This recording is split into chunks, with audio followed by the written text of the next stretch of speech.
జై శ్రీరామ్. శనివారం మనం నల్లని బట్టలు ధరించవచ్చా? శని ఉంటే ఏం చేయాలి? ఏ పూజలు చేయాలి? నల్లని వస్త్రాలు వేరే ఎవరికైనా ఇవ్వడం వల్ల మన శని పోతుందా? నల్లని నువ్వులు ప్రసాదంలా చేసి మన చుట్టుపక్కల వాళ్ళకి పనిచేస్తే అయిపోయిద్దా? బ్రహ్మాండంలో ఉన్నదే పిండాండంలో ఉంది, పిండాండంలో ఉంది బ్రహ్మాండం ఉంది. నువ్వు ఏది ఇస్తే అది నీకు తిరిగి వచ్చింది. అదే ప్రకృతి. అమ్మవారి మొదటి నామం ప్రకృతి.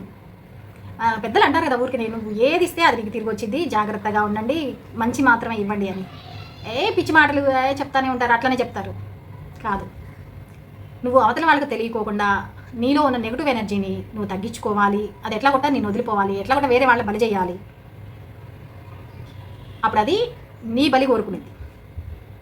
వేరే వాళ్ళకి నువ్వు ఇచ్చినప్పుడు తెలియకుండా ప్రకృతి మళ్ళీ నీకు తిరిగి ఇచ్చేసింది కదా. అది ఏం చేయాలంటే, శని పోవాలంటే నీలో కూడా అదే ఉంది కదా, నువ్వు నల్లని దుస్తులు వేసుకోవాలి శనివారం రోజు.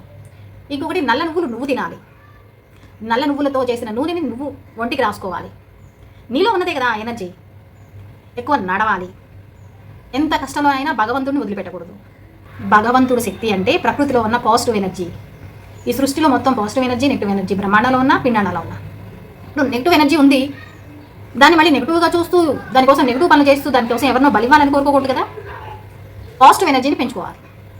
శివయ్య ఏం చేశాడు? నారాయణ మంత్రం చెప్పాడు. విష్ణువు ఏం చేశాడు? శివ మంత్రం చెప్పాడు. ఆ రెండు మంత్రాల కలయికే రామనామం.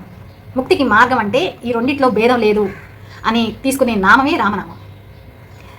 ఆ రాముడు ఎవరో తెలుసా? శ్రీరామ కామాక్షి, మహా త్రిపుర సుందరి.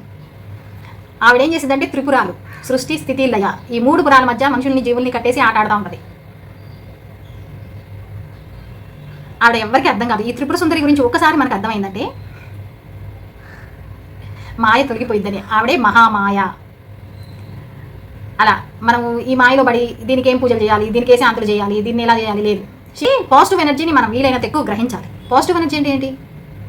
భగవంతుడే పాజిటివ్ ఎనర్జీ. భగవంతుడు పాజిటివ్ ఎనర్జీ అంటే కొన్ని కోట్ల గెలాక్సీల శక్తి భగవంతుడైతే ఆ శక్తికి కీ ఉంటుంది కదా, అది భగవన్ నామం. అందుకే శివయ్య నారాయణ నామం చెప్తాడు, నారాయణుడు శివనామం చెప్తాడు.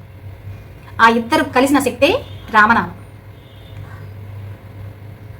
అట్లా మనలో పాజిటివ్ ఎనర్జీని పెంచుకొని నెగిటివ్ ఎనర్జీని తగ్గించుకోవాలి. కానీ ఈ పూజలు చేసేద్దామా, ఎవరు దొరుకుతారా, ఈ నెగిటివ్ ఎనర్జీ ఉంది దీనికి వీళ్ళని బలి చేద్దామా అనుకుంటే ఆ బలి చేద్దాం అనుకున్న వాళ్ళే బలైపోతారు. ఇది ఏలినాటి శని ఎలా తగ్గించుకోవాలి అనేది నా పాయింట్ ఆఫ్ వ్యూలో నేను చెప్పాలనుకున్నది. చెప్పగలిగానో లేదో. Thanks for watching.